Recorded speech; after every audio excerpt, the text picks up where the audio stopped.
Hello guys, welcome back to my channel. This is another episode of Speak of 21. Hope you all guys are doing good. अच्छा हमको सिखा रिया है Right?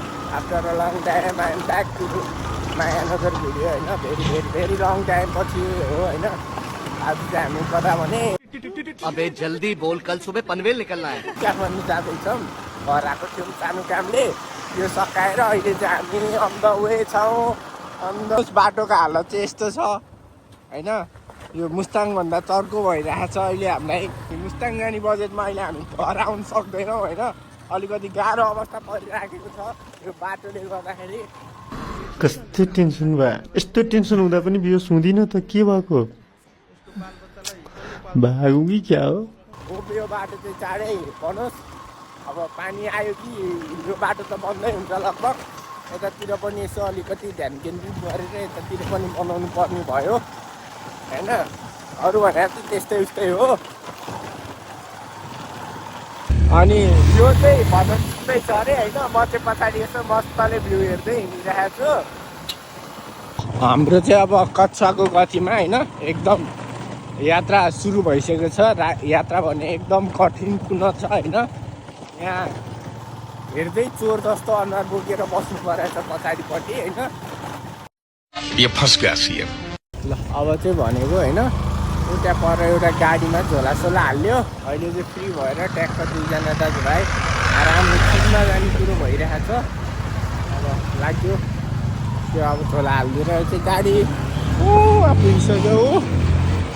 गाडी ट्याक्क हाल्दैछ होइन. र गाई छ अब चाहिँ हाम्रो लगभग अन्त्य आइसकेको छ यो एकदम मुस्किल बाटोको. अब धेरै बाँकी छैन हाम्रो. अब यो लास्ट सेकेन्ड लास्ट भयो भने अब त्यसपछि अब एउटा ठ्याक्कै त्यहाँनिर पनि चौकी डाँडा मुनिको त्यो जुन फर्स्ट ठाउँ गएको छ नि बिबिहाल्नुको हो त्यहाँ झरिसकेपछि लास्ट चाहिँ हाम्रो त्यही हुनेछ. त्यहाँदेखि चाहिँ हाम्रो लगभग अफरोड सक्यो. त्यसपछि सबै सुरु हुन्छ हाम्रो एकदम. अब चाहिँ रफ्तार यात्रामा रफ्तार देखिन्छ. अहिलेसम्म चाहिँ यो अफरोड गर्दाखेरि त्यति राम्ररी गति दिन सकेको छैन हाम्रो यात्राले. ल गाइज यो चाहिँ लास्ट हो. अब ठ्याक्कै यो ओह्रालो सकिन्छ. अर्को ठ्याक्क उतापट्टि उकालो लाग्नुपर्छ. त्यसपछि चाहिँ हाम्रो यात्रामा सहजतापूर्वक यात्रा गर्नको लागि राम्रो बाटो आउँछ. त्यही हो अब त्यहाँनिर पुगेपछि ट्याक्क उकालो लाग्ने होइन.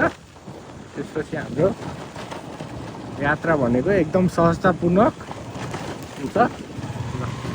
हेर्नु है त्यहाँ यसरी आउँछ गाडी. अनि बाटै छैन यहाँ. अर्को आउनु ठिक्क भएर रहेछ यहाँ. फेरि गाडीहरू चाहिँ लास्टै पेल्ने क्या फेरि यहाँ एकदम झकास पारामा पेल्ने. यो चाहिँ अलिकति ड्राइभरहरूलाई पनि अनुरोध होइन. यस्तो बाटो छ होइन. त्यही त आपतकालीन विपदहरू आएर बाटो बन्द भइरहेको हुन्छ. यहाँ अब बाइकतिर हिँड्ने मान्छे अथवा कतैतिर हिँड्ने मान्छेहरूलाई होइन ठुलो गाडीले सानो गाडीलाई नपेलौँ होला भन्दा यसरी आइदिन्छ नि. हेर्दै नहेरिकन छ. दादाहरू त डन रहेछन्. अनि यतातिरको बस ड्राइभरहरू त गाह्रो छ नि हो. हामी जस्तो बाइक चढेर हिँड्नेलाई अब झन् यो बाटो अब साइकलले लिएर हिँड्यो भने चाहिँ यिनीहरूले त मान्छे पनि गर्दैनन् जस्तो लागिसक्यो हो मलाई त. भाइ साहब कुछ ज्यादा नहीं हो गया मतलब कुछ भी. ल अब चाहिँ back to the pitch road है. अब चाहिँ यात्रा अलिकति माथि पुगिसकेपछि यसो हात अलिअलि सफा गर्नुपर्छ. अहिले त कहाँबाट आएको यो माग्ने मान्छे जस्तो देखिरह होला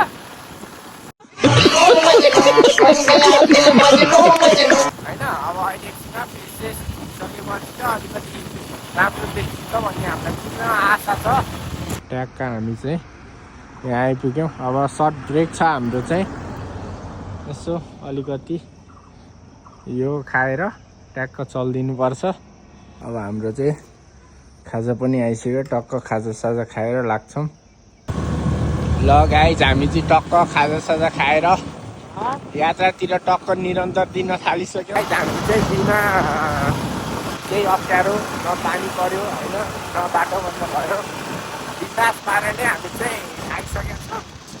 अहिले चाहिँ हामी ठ्याक्कै यो नालाको गुम्बा भन्ने ठाउँमा छौँ होइन। यसो अवस्था हेर्दाखेरि चाहिँ पानी पर्ला जस्तो छ। अब रुम नपुग्नेसम्म पानी नपर्नेदेखि राम्रो भन्ने हाम्रो भित्रैदेखिको ऊ त्यो हो होइन, त्यो हो मिलाएर बुझौँ। कौन है ये लोग, कहाँ से आते हैं?